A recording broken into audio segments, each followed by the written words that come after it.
வணக்கம் மக்களே, வணக்கம். சற்று முன் கிடைத்திருக்கக்கூடிய ஒரு முக்கியமான தகவல் ஒன்றை பார்க்க போகிறோம். சற்று முன்பு முன்னாள் அமைச்சரான பொன்முடி கைதாகி 3 வருடங்கள் சிறை தண்டனையும் 50 லட்ச ரூபாய் அபராத தொகையும் சென்னை உயர்நீதிமன்றம் விதிச்சிருந்தது. இதை ஏற்றுக்கொள்ள முடியாத முன்னாள் அமைச்சரான பொன்முடி அவர்கள் டெல்லி மேலிடம், அதாவது டெல்லி கோர்ட்டுக்கு ஹைகோர்ட்டுக்கு கொண்டு போயிருந்தார்.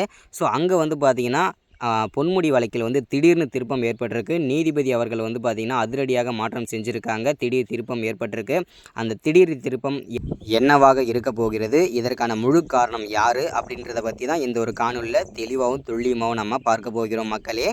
அது மட்டும் இல்லாமல் அதற்கு முன்பு நமது சேனலுக்கு நீங்கள் புதிய பார்வையாளராக இருப்பதற்கான வாய்ப்புகள் இருக்கிறது அதிகமாகவே.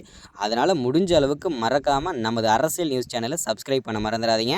சப்ஸ்கிரைப் பண்ண உடனேயே பக்கத்திலே ஒரு பெல் பட்டன் வரும். அதை கிளிக் பண்ணி ஆல் என்ற ஆப்ஷனில் தொடர்ந்து போட்டு வச்சுக்கோங்க. நம்ம வீடியோ போட்டோம்னா நோட்டிஃபிகேஷன் வந்துடும். அதை பார்த்து தெரிஞ்சுக்கலாம். இன்றைக்கி என்ன அரசியல் நியூஸ், இன்றைக்கி என்ன அரசியல் அப்படின்றத தெளிவாகவும் துல்லியமாகவும் தெரிஞ்சுக்கலாம். அது மட்டும் இல்லாமல் கூடவே மறக்காமல் லைக் பண்ணுங்கள், வீடியோவை மறக்காமல் ஷேர் பண்ணுங்கள்.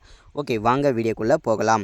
சற்று முன்பு கிடைக்கப்பெற்றிருக்கக்கூடிய ஒரு முக்கியமான பரபரப்பான அதிர்ச்சிகரமான சோகமான தகவல்னு கூட சொல்லலாம் திமுகவின் ஆட்சியை பொறுத்த வரைக்கும். ஏன் அப்படின்னு பார்த்தீங்கன்னா, கடந்த 2-3 மாதங்களாகவே திமுகவில் இருக்கக்கூடிய ஒரு முக்கிய புள்ளிகள், பெரும்புள்ளிகள், முக்கியமான அமைச்சர்கள் எல்லாமே அமலாக்கத்துறையிடம் சிக்கி சின்ன பின்னமாக ஆகிட்டு வந்துட்டுருக்கிறது எல்லாருக்குமே தெரியும். தமிழ்நாட்டில் ஆல்மோஸ்ட் எல்லாருக்குமே இல்லையா?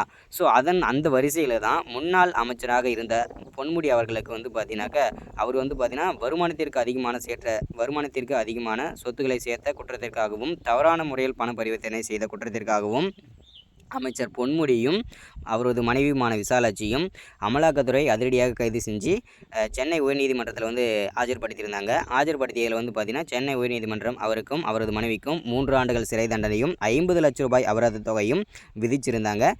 இதை ஏற்றுக்கொள்ள முடியாத முன்னாள் அமைச்சரான பொன்முடி மேல்முறையீட்டுக்காக டெல்லி மேலிடத்திற்கு கொண்டு போயிருக்கிறார். அங்கு பார்த்தீங்கன்னாக்கா, அங்கு கொண்டு போகும்போது நீங்கள் எதற்காக, நீதிபதி அவர்கள் அதிரடியாக கேட்டிருக்காங்க, நீங்கள் என்ன காரணத்திற்காக மீண்டும் மேல்முறையீட்டுக்காக இங்கே வந்திருக்கீர்கள், என்ன காரணம் அப்படின்னு சொல்லிட்டு கேட்கும்போது பொன்முடி கிட்ட, அமைச்சர் பொன்முடி என்னுடைய உடல்நிலை சரியில்லாத காரணத்தினாலும் எனக்கு 74 வயசு ஆகிறது. அதனால் இனிமேல் நான் ஜெயில் வாழ்க்கையை நல்லா அனுபவிக்க முடியாது, எனக்கு தயவு கூர்ந்து ஜாமீன் வழங்க வேண்டும் என்று நான் இங்கு வந்திருக்கிறேன் அப்படின்னு சொல்லி சொல்லியிருந்தார். இதை கேட்ட நீதிபதி அவர்கள் பார்த்தீங்கன்னாக்கா, அதெல்லாம் முடியாது, நீங்கள் செய்த குற்றத்திற்கு கண்டிப்பாக தண்டனை அனுபவித்தே ஆக வேண்டும், அதில் எந்த விதமான மாற்றமும் கிடையாது. இது பார்த்தீங்கன்னா அதிரடியான தீர்ப்பு ஏற்பட்டிருக்கு. இதனால் பார்த்தீங்கன்னா முன்னாள் அமைச்சரான பொன்முடிக்கும் அவரது மனைவிக்கும் கண்டிப்பாக 3 ஆண்டுகள் சிறை தண்டனை விதிச்சே ஆக வேண்டும்.